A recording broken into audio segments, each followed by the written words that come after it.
একটা মানুষ দেখলে তাড়াতাড়ি গেটটা খুললে কত খুশি হাসিটা কত খুশি মানুষটা আমার ঘর বড় মানুষ এ হাসবো মানুষগুলোকে দেখে কে হাসবো একটা মানুষ দেখলে হাসতে হাসতে ঘরের ভিতরে নিয়ে আসার জন্য আমি অনেক ভোগান্তি করছি অপরিচিত মানুষকে আমি এই 13 বছর অপেক্ষা বিনিময়ে আল্লাহ তাআলা আমাকে দিয়েছে। আমার পরবের নাম রাইসা, কিন্তু আমরা রাইসা বলি না। আমার মেয়ে এত ভালো লক্ষ্মী শোনা, আমরা শুধু রামিসা মুখের মধ্যে সেই শব্দ রামিসা আমরা আর কোনো কিছু যে গল্প করি না, শুধু রামিসা কি করতেছে, রামিসা খাইছে, রামিসা কি করলো, রামিসা মাদ্রাসা গেছে,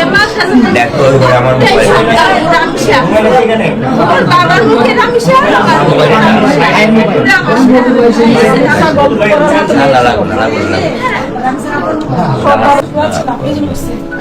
থাকতে পারি না আসলে আমরা আমাদের রামিসা মানে আমি জানি না বাবা মার ভিতরে কি যায়, যারা আমরা বাবা মা যাদের সন্তান আছে আমরা আসলে এটা একটা বাবা মার জন্য একটা আমাদের যে জাতি কালকে আজকে কাঁদতেছে রামিসার জন্য, বাংলাদেশ কাঁদতেছে, সবার কষ্ট হচ্ছে।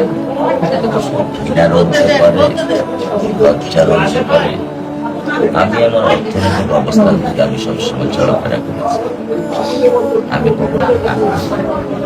আমরা পারি না, এটা হচ্ছে জাতি হিসেবে সমাজটা আমরা ভাবে নিরাপদ সবার কাছে কৃতজ্ঞ, আপনাদের ভালোবাসার কাছে আমি কৃতজ্ঞ। আপনারা যে আমরা আমাদেরও সন্তান, আমরা এটা বিচার চাই।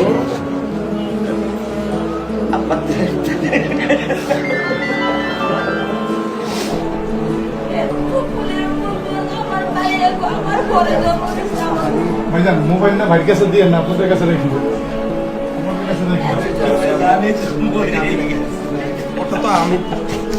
আমি তো এদিকে থাকি কি করছেন।